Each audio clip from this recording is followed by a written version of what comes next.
হেই পাহাড়র পারে পারে মোর মন তো যায় বারে বার মন।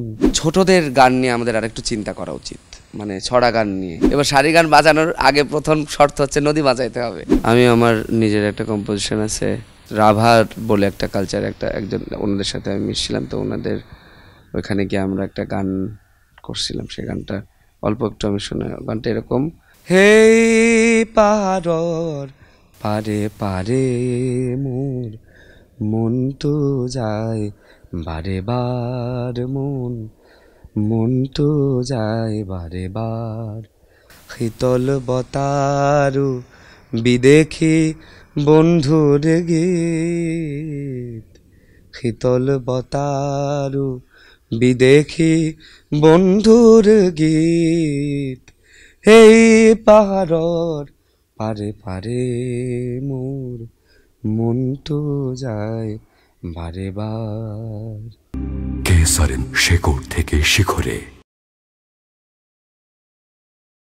আমরা আসলে প্রত্যেক দিন সবাই নতুন, আমরা প্রত্যেক দিন আমাদের জন্ম হয়, আর আমি তো একদমই নতুন, মানে এই জগতে আমি তো সত্যিই নতুন। তাই আমি আমাকেই বলবো, বা আমার যারা বন্ধুরা সবাইকে বলার, দায়িত্ব একটা থাকতে হয়। তো আমার মনে হয় যে ওই দায়িত্বটা আসলে বুঝিয়ে নেওয়া উচিত, নিজের দায়িত্ব নিজে বুঝে নেওয়া উচিত। এটা তো একটা সংসারের মতো। তো বাংলা সংস্কৃতি এবং বাংলা গান এবং আমাদের আদি সংস্কৃতি, এইগুলোকে যদি আমরা ধরে রাখতে চাই, তাহলে এটা তো আমার নিজের সংসার। তাই নিজের সংসারের দায়িত্ব খুব তাড়াতাড়ি নিজে বুঝে নেওয়া ভালো, নইলে পরবর্তীতে কিন্তু এই সংসারের এই খুব খুব অদ্ভুত দশা হবে, এবং তখন আমরা আগে দেওয়ালে পিঠ থেকে যাবে, তখন আমরা চাইলেও কিছু করতে পারবো না। তাই সময় থাকতে আমরা নিজেদের গান নিয়ে আরও অনেক ঘুরে বেড়াই, এবং যেখানে নতুন গান দেখি সেখানে আমরা একটা আড্ডা বসাই, সেই অঞ্চলে যাই, তাকে নিয়ে এসে আমার এখানে কিছু করার দরকার নাই, সেইখানে আমরা চলে যাই। আমরা সিলেট, আমরা রংপুর, আমরা বাংলাদেশের যেখানেই পাবো সেখানে একটা আড্ডা তৈরি করে, যেখানে সবাই গিয়ে গান গাইবে। ওই জায়গাটাকে আসলে একটা বাড়ির মতো তৈরি করে ফেলা, যেখানে গিয়ে আমরা বাংলা গানকে আরও অনেক বড়োভাবে শুনতে পাবো। আমাদের নিজেদের গান, বাচ্চাদের গান, আরও সব থেকে বলার কথা যে ছোটদের গান নিয়ে আমাদের আরেকটু চিন্তা করা উচিত, মানে ছড়া গান নিয়ে, বা আমাদের নিজেদের লোকাল এলাকায় যে ঘুম পাড়ানি গান, বা আমাদের ওই যে সারি গানগুলো, যেগুলো শ্রমসঙ্গীত, যেগুলো সেইগুলো আসলে আমাদের বাচ্চা কাচ্চা যারা আমাদের একদমই ছোট্ট, যারা ছোট্ট সোনামণিদের শোনানোর জন্য গান তৈরি করতে হবে। এই রিকোয়েস্টটা আমি স্পেশালি করতে চাই, কারণ বাচ্চাদের গান সত্যিই নাই, আস্তে আস্তে হারাই যাচ্ছে, বা যেগুলো ছিল সেগুলো সংরক্ষণের অভাবে হারাই যাচ্ছে। তো আরও ছড়া সংগ্রহ করি, আরও ছোটদের কবিতা, ছোটদের নাটক নাটিকা সংগ্রহ করি, তাদেরকে ইতিহাস পড়াই, তাদেরকে গান, ছোট ছড়া গান শেখাই, পুঁথি সুর তাদেরকে ছড়ার মাধ্যমেই শোনায়।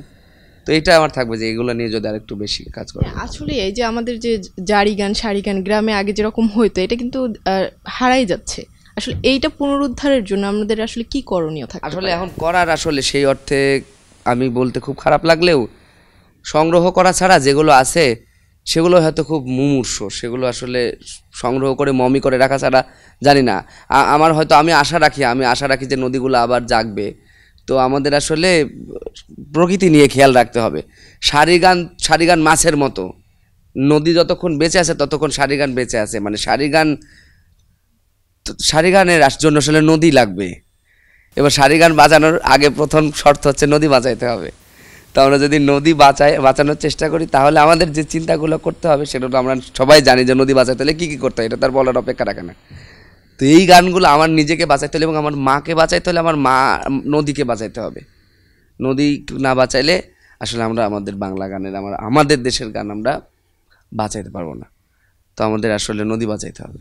তো প্রথম কথা, আমাদের প্রকৃতি পরিবেশ নিয়ে আরও কনসার্ন হওয়া উচিত। তাহলে গান, এমনি একটা পাখি ডাকলে যে কেউ আমরা যে কোনো জায়গায় গান গায়ে উঠতে পারবো।